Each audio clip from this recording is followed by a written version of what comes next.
What's up YouTube, it's your boy Grassy TV coming at you with another video for Hero Siege 2. Today I want to showcase my Summon Necro that I've been playing for the last couple of days. It's been super fun. I'm obliterating content. So I wanted to go through my gear, my skills, hero levels, just kind of everything that makes a character, as well as give anybody that's newer or returning that's interested in playing the Summon Necro some budget options that you can use that is still very good. This class is very strong. I'm going to show you how to build this. Let's get into it. All right, first things first, I will do a quick DPS check for you guys. So we're just going to hit our potion, set our Summon Frenzy, curse that, and start attacking. Does mess with the DPS just a little bit, but not a huge deal there. Right, so you can see we're around the 2 bill range, multi-target, give or take. Then the same thing on a single target. We're going to hit buff, curse it, start attacking. You can kind of see what our single target looks like. So we're in that 700 to 800 mil single target. Pretty good overall. So the first thing I'm going to show you is a skill tree, because it's important for you to understand how I'm getting all these different summons. So the Necromancer will have the Raised Skeletons, the Skeletal Mages, the Damned Legion, the Vengeful Spirits, right? These are the main 4 that you get with the Necromancer. Now I'm also getting summons from this shield. This shield gives me a Heretic, which is a Valkyrie. It's this thing here.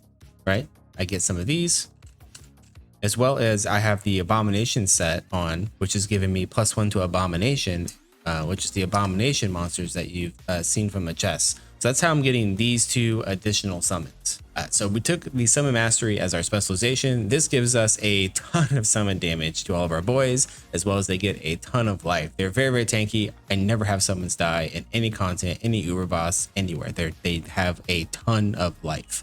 And res, they won't die. We do max out Raised Skeleton. We do max out Raised Skelly Mage, right? We put 1 point into the Damned Legion. We're really just using this to get a proc. And then we will max out our Summon Vengeful Spirits. From there, we put 1 point into Summon Frenzy, 1 point into Summon Resistance, 1 point into Life Tap, and we put the rest of our points in Amplified Damage here. Make sure you do take 1 point Meat Shield for a ton of physical damage reduction that lasts like 15 minutes. This skill is really strong, really broken. Make sure this is up. Then you'll put 1 point in Meat Bomb. This is just going to help you so that you can cast and throw corpses on the ground if you want to spawn any minions in town. But generally speaking, I don't need to do that. I can just go out into the world. There's a couple of minions that you can just cast without needing any corpses. And then from there, I'll just summon up all my boys from the corpses that are on the ground. So that's what our skill tree looks like. So a lot of people think that playing the Summon Necro is clunky, and to an extent, if you're joining new games a lot, it can feel a little bit clunky. It's overall not too bad, right? You just kind of, you use your Summon Damned Legions and your Vengeful Spirits, right? You can see I get a decent amount of just those from a ton of different ways of getting plus summon amounts, which we'll talk about. So anytime I join a new zone, I will summon those boys up.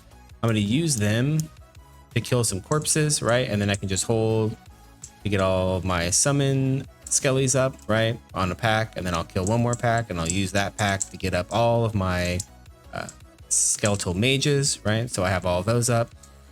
Pretty easy. And then from there, I just make sure that I'm summoning my big boy here and my Valkyrie, right? Because these have cooldowns. You can kind of see them at the bottom here. I'm trying not to hover over them. These have cooldowns and they take a lot of mana, right? So you do need to get a little bit of mana on kill just to help sustain so that you can resummon those whenever the cooldown is off. And they have an infinite duration. It's just that first time that you want to get them up, there is that cooldown that you have to work with, right? So it's just something to know. But once all the boys are up, this is pretty much what it looks like, right? You just kind of mollywop all the content. Now, anytime you vote reset, your boys will stay with you. As well as this season, this was actually a pretty big complaint that we had in the beta, is anytime you die, your summons will stay. And I don't know if I can die, actually. I can't die, but when you do die, your summons stay with you as well, which is a huge quality of life improvement. So you don't have to resummon every single time like anything happens. It's really nice. So you just kind of teleport around as a showcase here. Your boys will slap everything for you. You're kind of playing Righteous Fire, to be honest, in a lot of ways. Right, you're really just kind of playing RF, just sitting there and letting your boys just kind of like mollywop everything. I will say they teleport with you, but sometimes not all of them will follow you, so just something to keep in mind. But they are also very, very thick tanks, right? But anytime you teleport, they're pixeled on top of you. So they have to die before any projectiles or anything actually hits you, right? And they're not going to die. You are literally like practically immortal while you're teleporting around like this. The only thing that can get you is you saw there were some ground effects there, right? Those could hit you. But even those, because you have a ton of res, like I have all my res is capped, I have a ton of life. I actually took off a couple of items while I was just showcasing some stuff. But you could also run a CTA on the back bar, or Will of Thanos, to give you even more life. There's tons and tons of ways to get very, very tanky on this. You have that buff I was talking about. The physical damage reduction is 42%. So fizz damage barely hurts you, even if you do get hit by something like a projectile out of the middle of nowhere. So very, very fun, very, very tanky. I'm enjoying it a lot. All right, next we're gonna go through all of the gear. So first of all, I do have a Oculus of Aegis. This has +4 on it with a ton of magic skill damage, all res, the mana on kill that I really need for whenever I'm jumping into a zone. I need to summon up all my boys. And then it comes with some magic flame, which is a nice quality of life. The only reason I'm using this is I actually dropped this in an Eternal Battlefield yesterday, and it rolled really terrible. And I satanic diced it up to this and thought, you know, this is actually better than the divinity that I was wearing at the time. So that's why I'm using this. The actual best option here, if you want the most damage, is a Torment rune word. So I'll show you that here. It's really, really strong. Del Io, these runes you can get literally like nightmare. This thing is messed up. This one is insane, right? You get up to +2 all skills, 3 arcane skills, up to +5 to summon mastery, which is the main juice that we're using in our tree. It adds a ton of damage. And you can get this on a base to have +5 skills. So this can have +7 with up to +5 to summon mastery and +3 to arcane skills. This is a very, very thick one. This is what you would want to use if you're going for the most damage. However, one thing to note is you don't get as much FCR. That's the main reason I'm using the Oculus, is I get that additional 30% FCR, which for me right now, I need as much of it as I can get just to teleport around through zones. I'm trying to get to the end of the acts for bossing, to drop mats for uber bosses. So that's the only reason I'm not using Torment, but you will want to get one for uber bossing. And it's very, very cheap. We are using a Delirium. I did put this on a +5 summons base. We have a +13 helmet, which is really, really nice for all of our boys, since everything that we're using as a summon is basically a plus to all skills. The only difference is it doesn't work on the masteries. However, you can find Vex pretty easily. So if you find a 2-socket helmet, just make it, right? It doesn't matter. Even if you have +5 on there, it's still going to be way better than probably any helmet that you're going to get in terms of like a satanic. And then as you're playing through the game, you'll find better bases. Like maybe you'll find one that has +3 on it, so you can remake the rune word. Maybe you find one that's like mine, where you have a +5, or you buy a +5. Whatever the case may be, this rune word, you can start from scratch and get through hell, like hell 1, hell 3 with it, and then just upgrade as you play. Next, you have a Terethio's Fall. This does come from Uber Damien. However, you don't need this. The only reason I'm using this right now is I was just trying to get as many plus skills and res as I could for some of the bosses that I was doing. Normally what I'm using is a Pendant of Eternity. Also not expensive. You can buy one of these for like 3 or 4 million. I know that might be a lot for a lot of players. But overall, the main reason I'm using the pendant isn't even for the damage. I only care about that 5% proc to get the venerated one, which gives us 100% faster cast rate. This is really, really good. Again, for me, just blasting through zones, trying to get to the end zone to kill the boss, to get uber mats. So that's the only reason that I'm using a pendant. A budget option here is actually an all-seeing eye. This gives us +3 to skills and up to 50% magifying. Super cheap. You can probably buy one of these for 50, 100K, something like that. They're very, very cheap. Throw that on there, you'll be just fine. Another option here, you can just pick up a mythic item on the ground. Right? If you got a mythic item that's plus skills or plus necro skills, or buy one on the auction house, right, with some magic skill damage or whatever it may be, that's another option as well. Next up, we do have a Gabriel's Unholy Oath. This is what's giving us the heretics. It's giving us plus summon skills, plus to all skills, summon damage, a ton of life. I did throw an angelic gem in there and a bunch of runes for res. I will be dropping a lot of those once I get res in other places, and unfortunately I didn't think about it. I threw the angelic gem in there. I'm gonna lose the angelic gem, but I'll just have to get another one. Not a big deal. So yeah, that's what Gabriel's Unholy Oath does. You don't need this. As a matter of fact, I did all content, all of my uber bosses. I did everything up until pretty much last night without this shield, right? It wasn't only recently did I just get this shield. And the couple budget options here. If you have a Celestial's Authority, this is a really good option as well. This gives you an absolute metric ton of arcane skill damage and minus enemy res. The minus enemy res is a more damage multiplier for any build. So this is a really good option. I would say this is a bit more of a mid option than a budget option. If you can't afford a Celestial's Authority, another good option here would be a Suomi Finland Perkel. So you can throw that in there. This gives us plus up to 3 skills. You get a ton of faster cast rate. Throw a bunch of runes in there. It gives you a ton of res.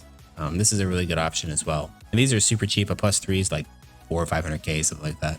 For the armor, we have a Shroud of Enigma on currently with the Summon Dam Legion augment. We did put this on a pretty big base. I need to re-roll it to get the 1 extra skill on there, but overall I'm pretty happy with it. The other option here is an angle, so you get up to plus 3 arcane skills as well as a plus 1 to all skills, some arcane skill damage and minus enemy arcane resistance. This is really nice while you're leveling. It's extremely cheap. You can roll it several times, especially if you find a base that has, you know, plus 3, plus 4, plus 5 skills on it, right? So you can get plus, so then you can get, you know, plus 4 to all skills, plus maybe you roll the plus 3, which is really strong. So this is definitely a budget option that you can roll several times. Or if you want to go even cheaper, you can just pick up a Grand Wizard's Robe. This has up to plus 2, some FCR, tons of physical damage reduction, and all res with up to 3 sockets. This is a good option too if you're just kind of maybe going through like Hell 1 and don't want to worry about having to deal with rune words. You just want to buy something cheap, quick, throw it on, and then worry about getting the rune words later. This is an option.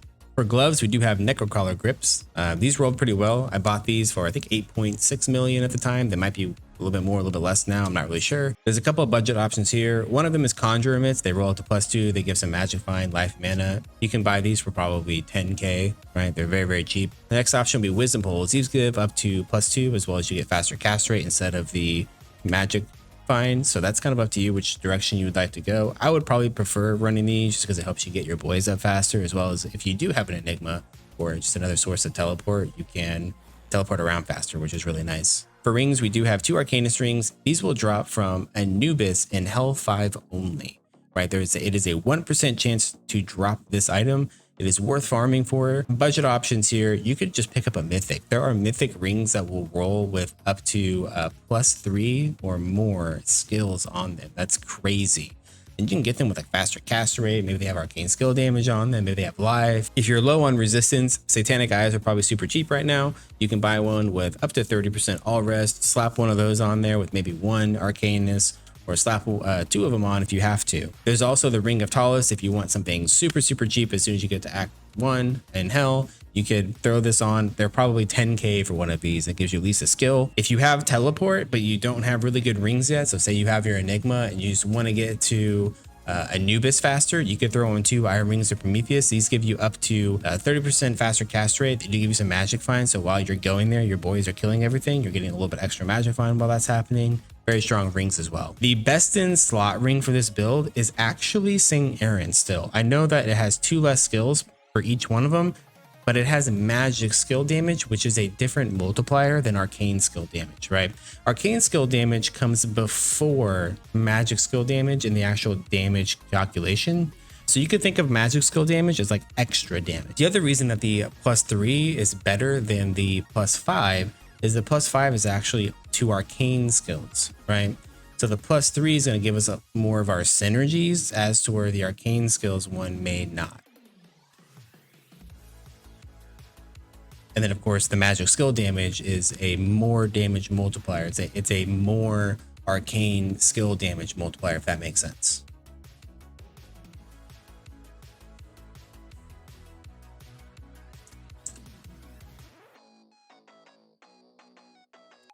For our belt, we do have a Sash of Eternal Hatred. This drops from Uber Damien.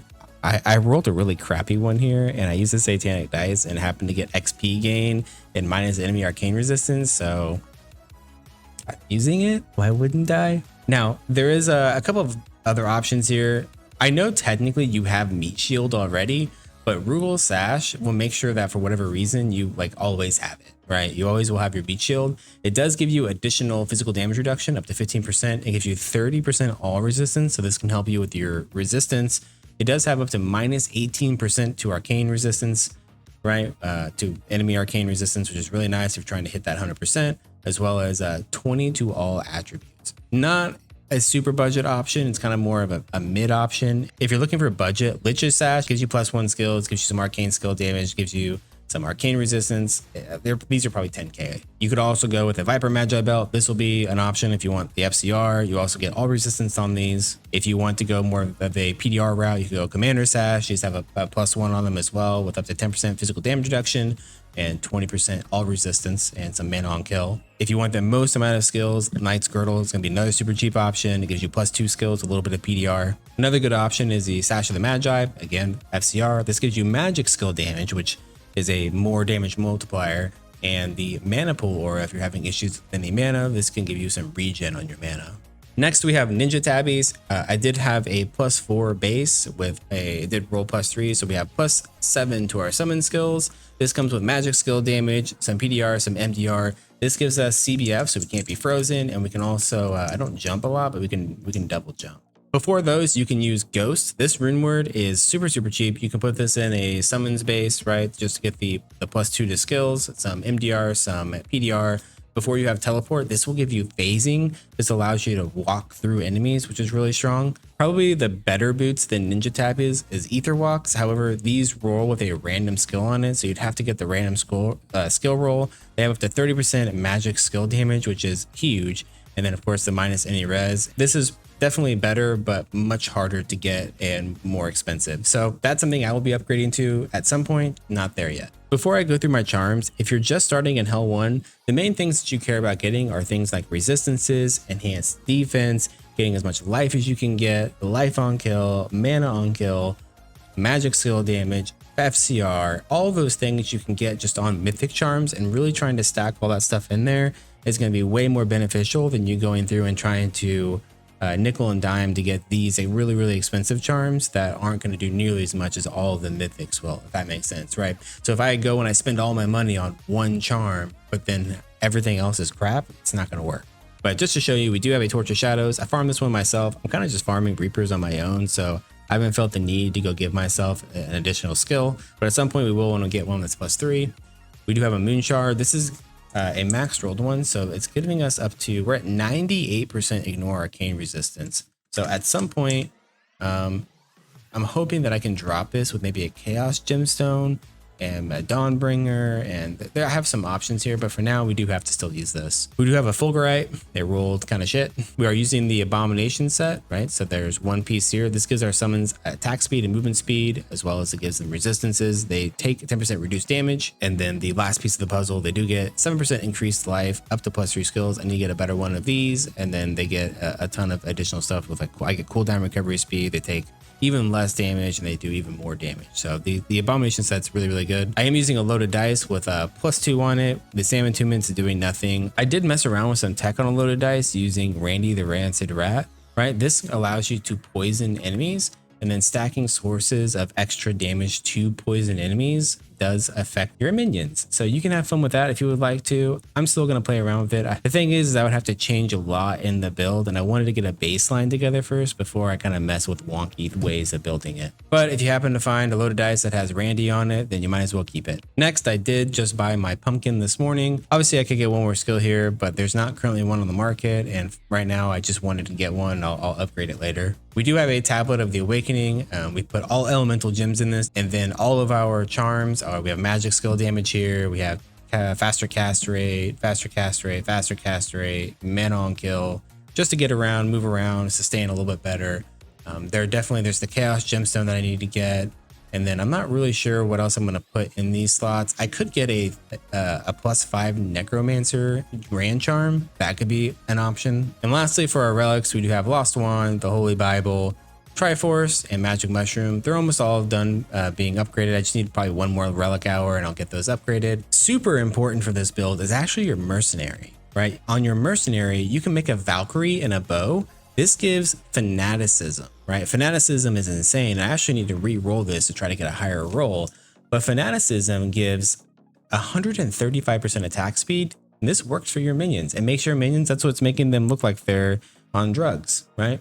So this goes up to 180% attack speed at level 36. So that is something that I need to roll them until I get a higher roll to try to hit that, because obviously getting you know, another 45 attack speed for my minions is a massive DPS spike. And then also on the merc, we have a 2-socket bucket. I need to get a 4-socket. I don't know why I don't have one. And a mystic allure with a bunch of ists in both of them, just for as much magic find on the merc as we can get. And then here's what her tree looks like. Now for attributes, I went ahead and reset mine. So you can see my baseline life is at 3K. You kind of have to decide where you want your life pool at, right? A lot of times I have a Viking with me, so I don't really need to care about putting vitality in because they will BO me as well as I can BO myself here. So I'm just actually going to spam into intelligence. Now, the last piece of this puzzle is an extremely important item that's probably one of your biggest DPS upgrades on this build. And it's actually Necro Butcher's Curse. This gives you up to +5 summon skills, +4 to all skills,